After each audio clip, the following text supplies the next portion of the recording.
조금 모순된 것 같은 그런 말씀을 보게 됩니다. 왜냐하면 16절에서 15장 16절에서 너희가 나를 택한 것이 아니라 내가 너희를 택하여 세웠는데 왜? 가서 열매를 많이 맺게 하려고. 그리고 그것은 뭐라고요? 어떤 열매? 17절 서로 사랑하는 그 열매다. 그런데 놀라운 건 18절에 세상이 그러면 너희를 미워할 거다 이렇게 나오는 거예요. 가서 열매를 많이 맺게 할 거야. 내가 택하였기 때문에 너희들은 분명히 열매를 맺을 거야. 그런데 그 열매는 사랑이야. 그런데 그 사랑의 열매를 맺으면 세상은 너희를 미워할 거야. 이런 얘기예요. 조금 어렵죠, 그죠? 환난을 당하면 뭐 해야 돼요? 18절. 그래서 세상이 너희를 미워하면 내가 나서서 막아줄게. 이래야 얼마나 멋있어요, 그죠?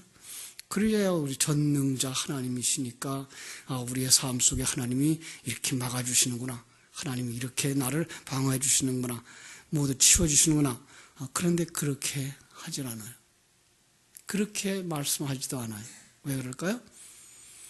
예수 그리스도께서 이 땅에 오신 목적이 거기에 있지 아니하고 하나님께서 자기 백성을 만들어가는 과정과 그 목적이 거기에 있지를 않아요. 예. 우리는 그런 생각을 많이 하죠. 왜 막아주고 왜 보호해주고 왜 잘되게 해주길 원하죠? 여기서 살려고, 여기서 행복을 누리려고. 그 마치 이스라엘 백성들이 광야 생활을 하는 동안에 하나님 여기에 거할 곳 여기 주세요 라고 생각했던 바로 그런 곳이에요. 하나님은 거기에다가 씨 뿌릴 시간도 주지 아니하고 큰 집을 지을 만한 시간도 주지를 않아요. 왜냐하면 그들을 가나안 땅으로 인도하시는 것이 하나님의 목적이지 그들을 광야에서 잘 먹고 잘 살고 풍요롭게 지내도록 애굽에서보다 더 좋은 환경을 주시는 것이 목적이 아니기 때문에 그랬던 거예요. 똑같은 얘기입니다. 우리는 이 땅에서 잘 먹고 잘 사는 데 목적이 있지 않은 거죠. 자, 그래서 그 열매를 맺는 데 있다라는 말을 하는 거죠. 우리의 목적이 뭐에 있어요? 열매를 맺는 데 있다. 그런데 그 열매를 어떻게 맺어요? 어제 말씀대로 말하면 친구가 와서 너희들을 데리고 갈 건데 그 친구 따라 가는 것. 자, 그 친구가 어떤 길로 가요? 그 속에 나를 내려놓고 자기의 십자가를 지고 가는 삶으로 가서 인간이란 이런 것이군요. 이 땅이란 이런 곳이군요 하고 이 땅에 있는 모든 것을 내려놓고 주권을 다 내려놓고 자기를 통해서 하나님이 나타나게 하시는 것. 그를 덧입고 그를 생명 삼고 그와 함께 걸어가다가 그와 함께 아버지 집에 돌아가는 것. 그것을 열매라 그러고 그것을 사랑이라 그러는 거죠. 그런데 그걸 우리가 할 수가 없어서 예수 그리스도가 온 거죠. 우리가 할 수 없다는 얘기는 우리가 불의한 청직이고 우리가 타락한 자들이기 때문에 우린 그런 생각을 가지지 않아요. 내가 주인이 되어져 있고 내가 왕이 되어져 있고 내 중심의 삶, 내 행복의 삶을 추구하려고 하는 육신의 것, 세상 것이 가득 차 있기 때문에 우린 그리로 가지를 않는다고요. 그래서 친구를 위해서 바로 목숨을 버리는 그 일을 했죠. 그죠?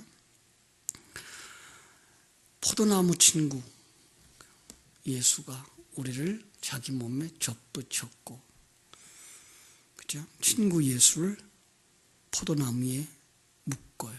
그래서 포도나무를 중심으로 해서 하나님과 자기 백성이 하나로 묶여질 수 있는 그런 그림을 만들어서 우리로 하여금 그 예수 그리스도의 의를 덧입고 예수 그리스도의 생명을 생명 삼아 예수 그리스도와 함께 걸어가게 하는 바로 그 길을 가게 하는 거죠.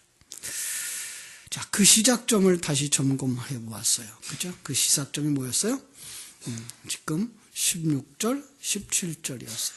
그건 바로 내가 너희를 택했다. 내가 너희를 택한 거야. 그래서 너희로 하여금 뭐 하려고? 열매 맺게 하려고. 그런데 열매를 맺으면 뭐 한다? 미움을 받는다.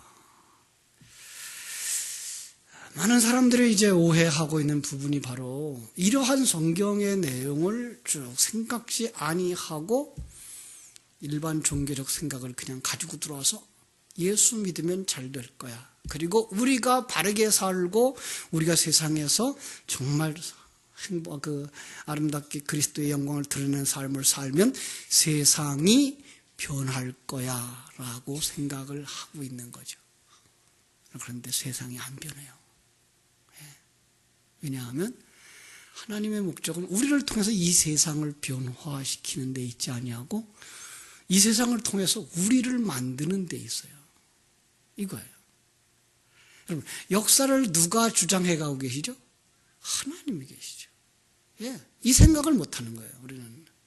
우리 생각들은 다 사람들이 잘해서 역사가 변하고 사람들이 못해서 역사가 이렇게 되어졌고 라는 생각을 가지고 있는 거예요.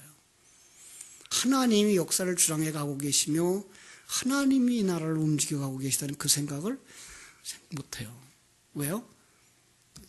죄인이 되어져서 사람 중심의 자기 중심의 생각을 하고 있기 때문에 그래요. 그래서 많은 그리스도인 선교단체까지도 우리가 바르게 해서 이 세상을 변화시키자 이런 생각을 가지고 있는 거죠. 나라는 존재에 대한 기대가 있어서 그래요. 하나님이 세상을 장악하고 섭리하고 경륜하는다는 사실을 잃어버려서 그렇습니다. 오해하지 마십시오. 신자의 신앙생활의 목표는 나로 하여금, 교회로 하여금 세상에 영향을 끼치려는 것이 아니고 나를 바른 삶으로, 하나님 생명의 삶으로 살게 해 주시는 그 진리의 말씀으로 완성되는 것입니다. 그래서 제가 그런 얘기를 하죠. 목사가 목회하는 거 큰일 하는 거 아니다. 많은 사람 이끌어가는 거 아니다. 그 환경 통해서 목사 한 사람, 하나님의 사람으로 만들어져 가는 거다. 구역장님으로 말하면 구역장님이 큰 영향력을 끼쳐서 구역 식구들을 변화시키는 게 아니라 구역 식구들을 통해서 구역장이 하나님의 사람으로 서는 거다. 예. 우리 주일학교 선생님들, 전도사님들 마찬가지죠. 자기가 대단한 걸 그들에게 가르쳐 주어서 그들을 변화시키는 것 아니에요. 그런 과정 속에서 내가 하나 변화되는 거예요. 뭘로 변화돼요? 진리의 말씀으로 변화돼요. 그러니까 내가 정말 진리를 전하고 있을 때 그 진리가 내 안에서 나를 만들어 간단 말이에요. 예? 많은 사람들이 그 생각을 못해요. 그냥 내가 어떻게 해서 저들을 변화시킬 거야라는 생각을 가지고 있죠. 예, 하나님 그렇게 하면 누가 주체가 되는가 하면 자기가 주체가 돼버려요. 여러분은 그냥 진리를 묵상하시고 그 사역은 그냥 사명으로 하시는 거예요. 하나님이 여러분에게 주신 역할로 하는 거예요. 그러면 그 역할을 할 때 여러분 자신도 변화되어질 뿐만 아니라 그 생명을 먹은 자들이 생명에 의해서 살아나는 거지 여러분이 이게 변화시키는 게 아니에요. 그래서 업적이 일어나고 사람이 변화가 일어나고 할 때에도 결코 내가 교만하거나 자랑스러워할 일이 하나도 없어요. 내가 한 게 아니고 내 안에 진리가 그리스도가 그 일을 하시는 것이기 때문에 예. 그러니까 자기 그 주체가 다른 거죠. 예. 그런 사람들 봉사 있어요. 열심 있어요. 헌신 있어요. 예. 그것을 섬김으로 나타나죠. 예. 그런데 주체가 달라요. 누가 하는 거예요? 그리스도가 하는 거예요. 내 안에 그리스도께서 나타나야 되고 내 안에 진리가 하고 있는 것을 본인 스스로 체험하셔야 되는 거예요. 본인 스스로 깨달아 알아야 되는 거예요. 그러니까 내가 과연 진리를 전하고 있는가? 내가 과연 진리의 말씀을 묵상하고 있는가? 이 진리가 바로 나를 살리고 저를 살리는가를 봐야지 내가 이렇게 말하면 저들은 이렇게 갈 거야 라는 이런 어리석은 생각들은 아예 빨리 내려놓으셔야 되는 거죠. 물론 그러한 삶, 여러분의 그 삶을 통해서 주변 속에 하나님의 사람들이 눈이 열리고 생명을 얻어요. 그거는 내가 한 것 아니고 진리만 할 수 있어요. 그리고 진리가 해요. 여러분이 이만큼 된 것도 진리가 하신 거예요. 여러분 자신도 아니고요. 여러분 주변에 누구도 아니에요. 물론 말씀을 전해주는 자들에게 고마움을 가져야 되고 여러분을 붙들어주는 자들에게 고마움을 가져야 되는 것 당연합니다만은 그러나 그것 때문에 그에게 묶여 있으면 안 되고 진리에 묶여 있어야 된단 말이에요. 사람들이 참 많이 오해하는 부분들이 이제 그 부분에 대한 이해들이 적어요. 그래서 하나님이 하시는 것과 내가 하는 것에 대한 그런 오해들을 많이 하고 있는 거죠. 오늘 말씀은 그런 면에서 굉장히 중요한 말씀입니다. 18절 그래요. 세상이 너희를 미워하며 너희보다 먼저 나를 미워한 줄 알라. 어떤 의미입니까? 왜 나를 미워하죠? 너는 없어졌잖아. 여기부터 시작해야 되는 거죠. 너는 없어졌잖아. 세상이 너희를 미워하면 너 때문에 미움받아서는 안 돼요. 여러분, 너 때문에 내가 잘못해서 미움받으면 안 돼요. 그거는 내 잘못이에요. 그런데 네 안에 예수 때문에 네가 미움을 당할 거야. 너는 없어졌어요. 네. 이런 거예요. 왜요? 열매를 맺어가고 있는 거잖아요. 그러니까 내 안에 성령이 계시는 거고 내 안에 그리스도가 계시는 것이기 때문에 그 그리스도라고 하는 그 진리 때문에 네가 미움을 당하는 거야. 왜? 너희가 세상에 속하지 않았기 때문에. 그래서 19절 그러죠. 너희가 세상에 속하였다면 세상이 자기 것을 사랑했을 것이다. 그런데 너희는 세상에 속한 자가 아니요 도리어 내가 너희를 세상에서 택하였기 때문에 세상이 너희를 미워하느니라. 예. 이걸 이제 다른 예수님의 그 비유로 말하면 강한 자가 와서 그 가구를 점령하고 뺏어가기 위해서는 뭐 해야 된다고요? 그 집안에 있는 자를 결박해야 된다라는 얘기가 있죠. 그러니까 우리는 가구와 같다는 거예요. 우리는 선택의 의지도 없다는 거예요. 이미 우리는 사단에게 먹혀서 사단에게 붙잡혀 갔던 자들인데 이제 더 강한 자가 와서 너희들을 사로잡아 가니까 그가 와서 뭐예요? 너희 안에 있는 비진리를 물리치고 너희들을 도구로 삼았다는 거예요. 네. 이게 우리의 소속이에요. 많은 사람들이 생각해요. 내게 주권이 있다라고 생각하는데 그거 내가 한다라고 하는 그건 누구예요? 내가 아니고 사단이라고요. 사단은 계속해서 우리 속에다 뭘 넣어줘요? 너 잘났어. 너 증명해. 그러니까 아담으로부터 시작된 모든 사람의 타락이고 예수님을 실험하러 왔던 사단의 타락이고 여러분과 나를 오늘 시험하는 시험의 주제예요. 네가 해. 네가 했다 그래. 넌 할 수 있잖아. 너 살리라는 거죠. 하나님은요. 네가 아니야. 네 안에 지금 누가 있나 봐. 그게 참이면 그를 쫓아가. 내가 참이라면 나 따라와. 그래서 한 종이 두 주인을 섬기지 못한다는 얘기를 하는 거예요. 두 사람 가운데 하나만 쫓아가게 돼 있어요. 내가 정말 하나님의 사람에 속하였으면 하나님에게로 가. 하나님에게로 가는 자는 누구예요? 이미 자기 주권이 내려놓은 것을 아는 사람, 자기의 주인이 하나님인지 아는 사람. 사단은 이걸 속이죠. 내가 네 주인이야 이 생각 안 하게 하죠. 네가 주인이야. 너. 그래서 오늘 우리는 이 세상 살아가는 날 동안 사람들이 많이 나라고 하는 부분에 아주 강하게 집착하고 있는 것을 볼 수가 있습니다. 그렇죠?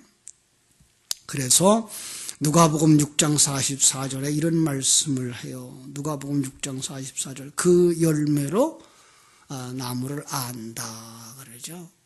예. 그러니까 열매가 중요해요? 나무가 중요해요?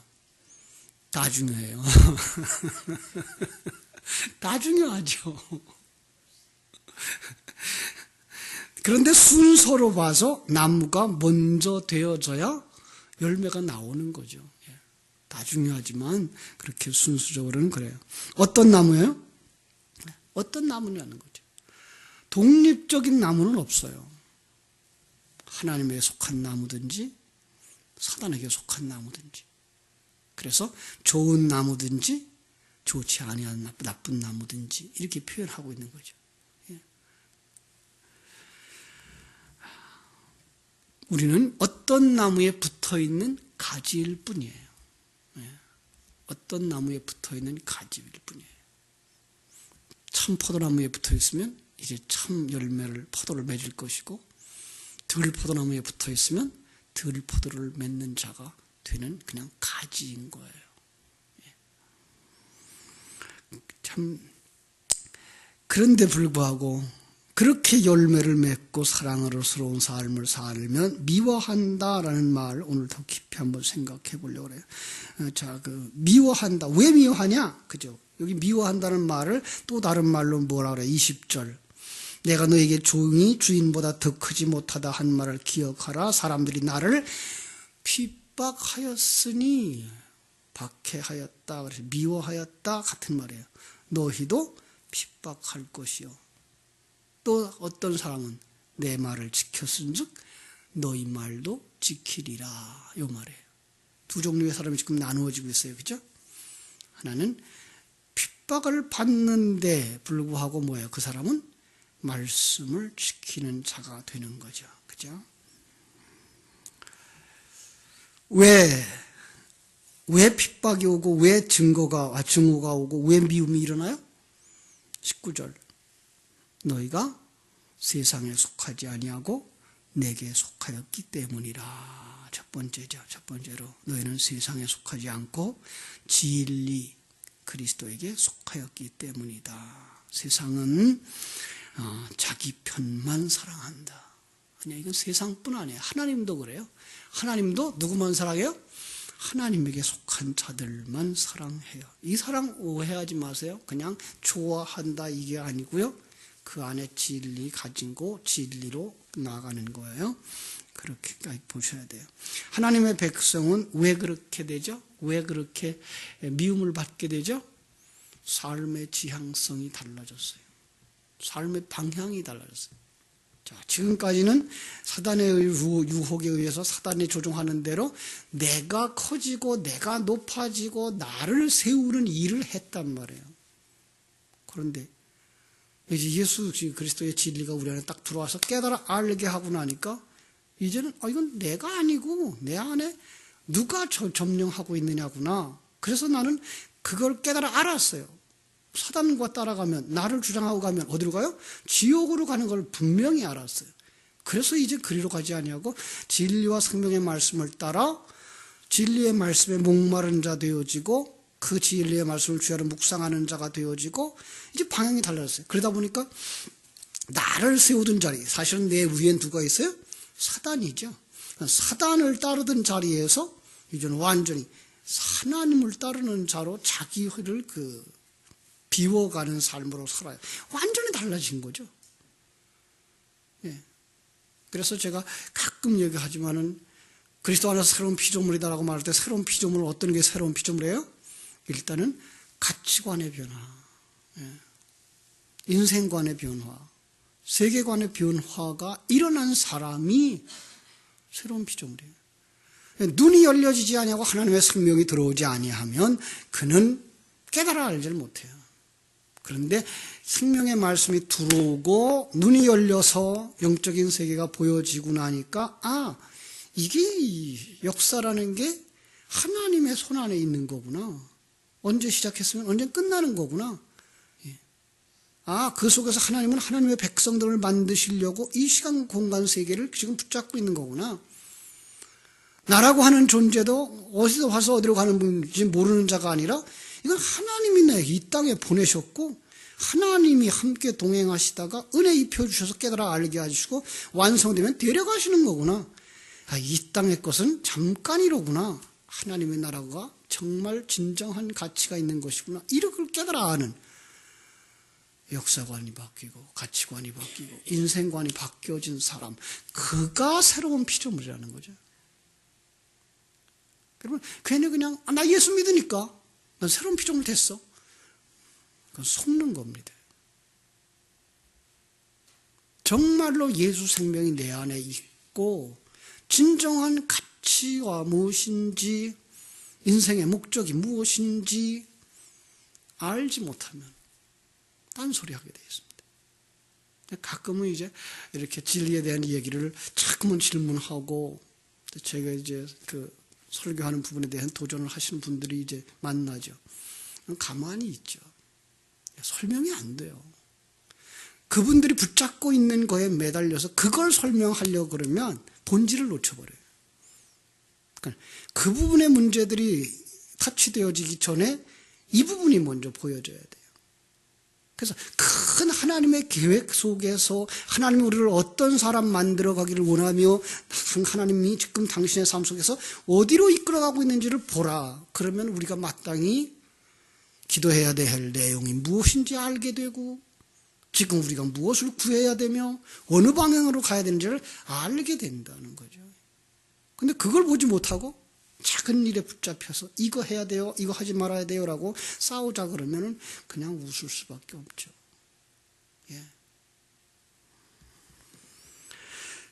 우리는 분명히 기억해야 될 것, 이제는 우리는 하나님에게 속한 자들, 그 하나님의 목적에 의해서 만들어져 가는 자들이기 때문에 세상으로부터 오히려 미움을 당한다라고 말하는 거예요.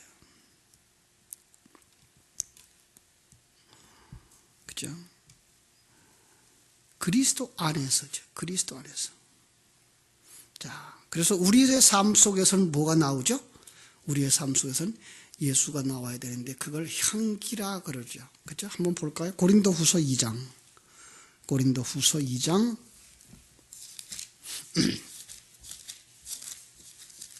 14절로 17절. 2장 14절부터 봅니다. 항상 우리를 그리스도 안에서 이기게 하시고, 이기게 하신다는 말 동그라미 치고요. 우리로 말미암아 각 처에서 그리스도를 아는 냄새를 나타내시는 하나님께 감사하노라. 거기 냄새. 우리는 구원받는 자들에게나 망하는 자에게나 하나님 앞에서 그리스도의 향기니 여전히 냄새예요. 이 사람에게는 사망으로부터 사망에 이르는 냄새요. 1번, 이 사람에게는 사망으로부터 사망에 이르는 냄새요. 2번, 저 사람에게는 생명으로부터 생명에 이르는 냄새라. 두 가지 냄새로 나타나요. 아니, 내가 나고 있는 냄새는 하나인데 불구하고 냄새 맡는 사람들에 의해서 어떤 사람은 이걸 사망의 냄새로 맡고 어떤 사람은 이거는 생명의 냄새로 맡는 거예요. 그렇죠?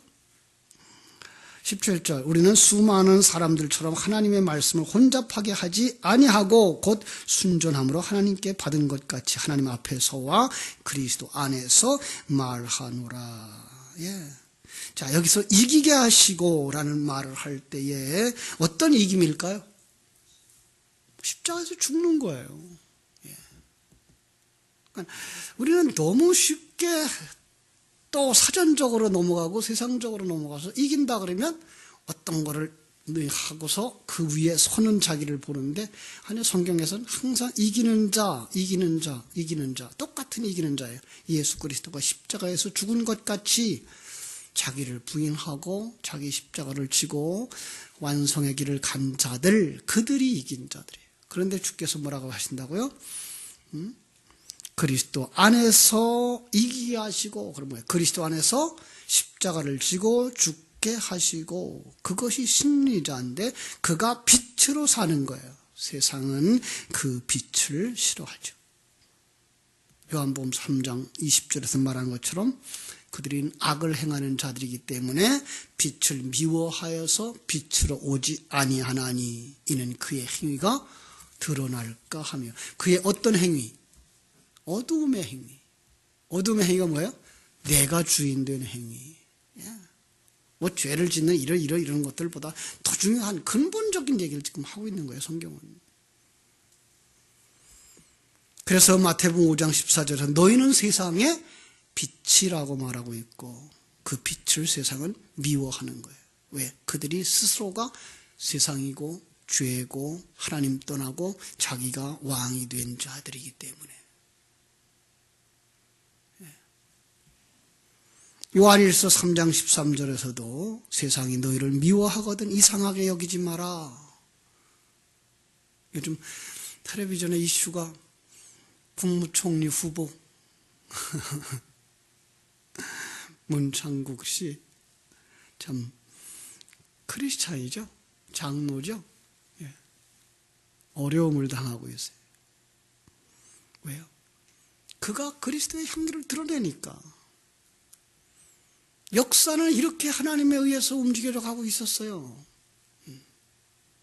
그 얘기 하나 했다고 손가락질을 하고 나팔을 불고. 아니 그런데 기가 막힌 건 예수 믿는다고 하는 사람들까지도 거기 동조해가지고 참 너무 생각들이 없고 판단이 없는 시대를 만난 것 같아요. 우리는 사실 이거 나타내야 돼요, 세상 속에서. 그래서 사도행전에 나오는 말씀처럼 은과 금은 내게 없거니와 내게 있는 건 내게 주노니. 이거 뭐예요? 내게 있는 게 뭐가 있어요? 진리죠. 그 진리가 뭐예요? 하나님의 역사를 이렇게 주장하고 있어. 하나님이 당신의 생애를 주장하고 있어. 지금 당신은 가장 좋은 환경 속에 있는 거야. 이걸 세상 사람들이 알아듣냐고요. 이걸 세상 사람들이 알아듣느냐고요. 그러니까 시비를 할 수밖에 없는 거죠. 시비를 한다는 것도 말했던 그 한 부분만 붙잡고 얘기를 하는 거죠.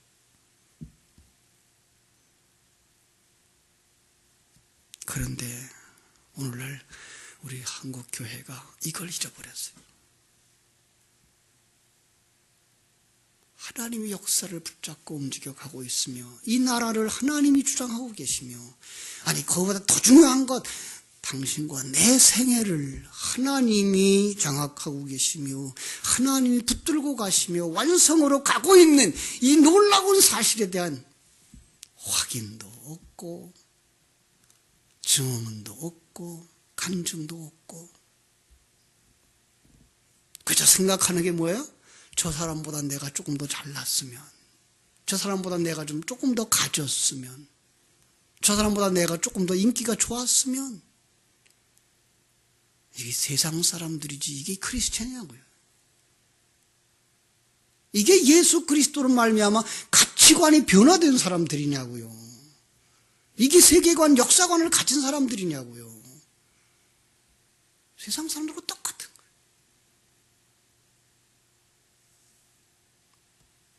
그런 사람들이 목사가 되고 교수가 되고 장로가 되었으면 그 안에 있는 사람들은 어떻게 했어요? 똑같은 거죠. 무서운 거예요. 여러분, 우리는 예수 그리스도의 그 가치관과 세계관을 가지고 세상 속에 나가서 살아갈 때 세상 사람들에 의해서 손가락질을 당하고 미움을 받게 돼 있어요. 왜? 저런. 그죠? 그래서 세상으로부터 어떻게 됩니까? 쫓겨남을 당하죠. 요한복음 9장에 소경이 눈을 뜨자 어떻게 되죠? 쫓겨나는 거죠. 왜 그래요? 두 번째, 빛으로 서서 어둠을 폭로하기 때문에. 예. 같은 맥락입니다만은 조금 더 다른 입장에서 보자고요. 우리가 이 세상을 살면서 이 세상에 살아가는 날 동안 누구를 드러내요? 어둠을 드러낼 수밖에 없어요. 자, 가끔은 이제 그런 얘기를 저한테 하죠. 왜 목사님은 다른 교회들, 기존 교회들에서 비평을 합니까? 그럼 목사님 당신만 옳단 말입니까? 라는 얘기를 하는 거죠. 옳고 그른 건 당신들이 판단해야죠. 네. 옳고 그른 건 이제까지 신앙생활을 하고 성경을 읽어왔던 그 진리에 의해서 목사님이 옳은지 저들이 옳은지를 평가를 여러분들이 하셔야죠. 그걸 왜 저한테 물어봐요?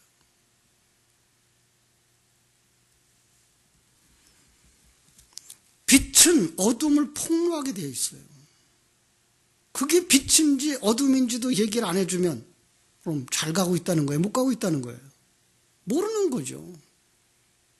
소경들이나 하는 얘기지. 이건 기고 이건 아니야를 말할 수 있는 건 밝은 눈을 가지고 있는 자들은 항상 그 일을 할 수밖에 없죠. 어떻게? 그것도 괜찮고 이것도 괜찮아요. 미신적 행위를 가지고 있는 그들을 향해서 괜찮아요.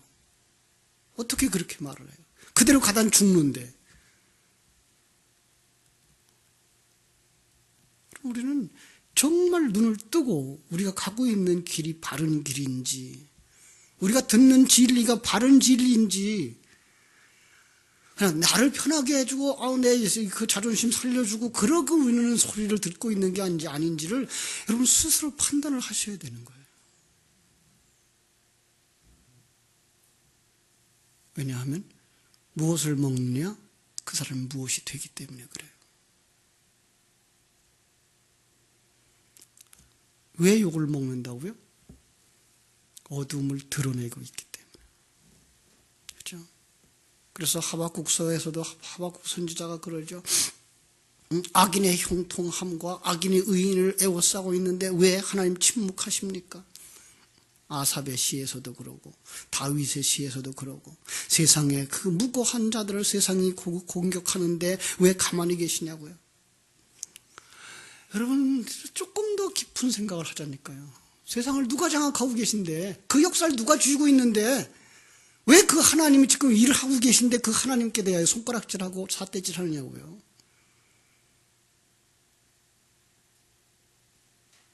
우리는 그 부분에 대한, 그러니까 그런 사람들을 향해서 더 나쁜 소리로 말하면 하나님을 모르는 사람이에요. 눈이 안 열린 사람이에요. 하나님의 그 영적인 각도에서 보면, 영의 세계에서 보면 인문의 나라가 누구 안에서 이루어지고 있어요? 하나님의 손 안에서 이루어지고 있고요. 그 속에 있는 특별히 자기 백성들의 삶, 누가 정확해요? 하나님이 정확히 가고 있고요. 물론 불신자들도 마찬가지예요. 쓰고 버려서 그렇지 그들의 상해조차도 누가 정확해요? 다 하나님이에요. 그래서 성경은 그렇게 얘기했어요. 참새 2마리가 한 아사리온에 팔리는 것도 뭐예요? 아버지가 허락지 아니하면 일어날 수 없다는 거죠. 우연 없어요. 이걸 갖다가 또 그럼 가만히 있어도 되겠네 라는 운명론적인 예정론으로 보시지 마세요. 우리는 우리에게 주어진 최선의 삶을 살아야 되는 거예요. 그러나 거기에 대한 결과를 하나님께 맡기고 뒤로 돌아서서 보니 내 인생은 하나님께서 이렇게 인도해 오셔서 지금 여기 텅 빈 그릇 만들어 가시려고 예비하셨던 그 모든 것들이구나. 그래서 모든 것을 합력하여 선을 이루시는 하나님이구나. 이렇게 봐야 성경적인 예정론이지. 하나님이 정했으면 가만히 있어도 그리로 가겠네. 이건 운명론이에요. 숙명론이라고도 말하죠. 그거는 예정론 아니에요. 잘 안 들릴 거예요. 이게 무슨 소리인지. 반복해서 이제 들으시면 조금 들려요. 하나님의 예정을 우리는 큰 그림에서 가지고 있어요. 그러나 개인의 삶 속에서는 뭐 해야 된다고요? 우리를 사용하신다고요. 역사를 사용하신다고요. 최선의 삶을 살아야 된다고요. 그러나 결과에 대해서는 하나님께 맡기는 거예요. 그리고 돌이켜 봤을 때 그때 하나님이 그렇게 하셔서 오늘 내가 존재하는구나.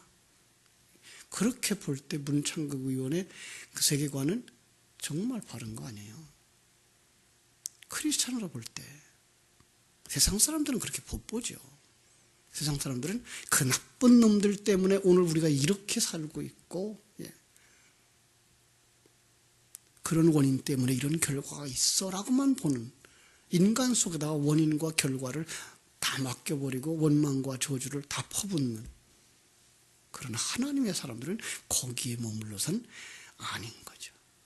눈을 안 떠진 거죠. 세 번째로, 미움받는 사람들에게 하나님의 도움의 필요성을 철저하게 깨닫게 하시려고. 지금 우리가 어떤 상황에 당하여? 미움을 당한다고. 그 미움을 당할 때 어떻게 된다고요? 하나님의 도우심을 구하라고. 그래서 오늘 성경 본문에서 뭐라고 했어요? 이것을 너희에게 이름은 16장으로 가서 봅니다. 시간이 많이 갔네요. 내가 이것을 너희에게 이름은 너희로 실족하지 아니하게 하려 함이니 사람들이 너희를 출교할 뿐만 아니라 때가 이르면 물은 너희 죽이는 자가 생각하기를 이것이 하나님을 섬기는 일이라 하리라. 그들이 이런 일을 할 것은 아버지와 나를 알지 못함이라. 오직 너희에게 이 말을 한 것은 너희로 그때를 당하면, 이 상황이 벌어지면 내가 너희에게 말한 그것을 생각나게 하려 하며 처음부터 이 말을 하지 아니한 것은 내가 너희와 함께 있었음이니라. 육체적인 예수 그리스도가 함께 있었을 때 그들은 조금 더 두려움이 없었어요. 걱정할 게 없었어요. 왜? 예수님이 다 해결해 줬으니까.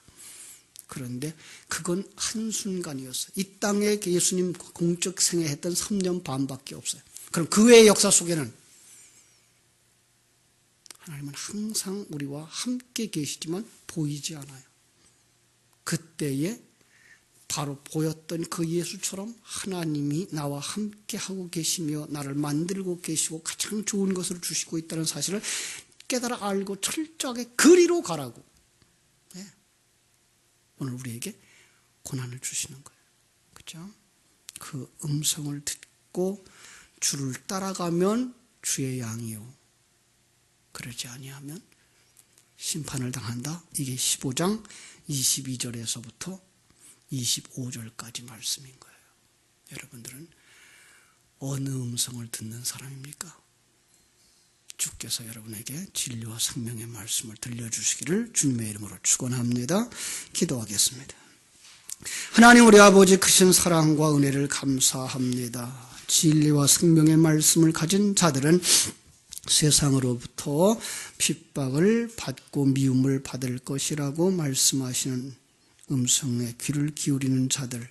그래서 왜 우리가 미움과 핍박을 당하는가? 세상에 속하지 아니하였기 때문이요, 빛으로 어둠을 폭로하기 때문이요, 또 우리로 하여금 더 열심히 주를 쫓아가고 진리의 말씀을 따라가도록 하시기 위해서라고 말씀해 주신 주의 음성을 들으며 오늘도 주님과 함께 승리의 길을 걸어가는 복된 성도들 되게 하여 주시옵소서.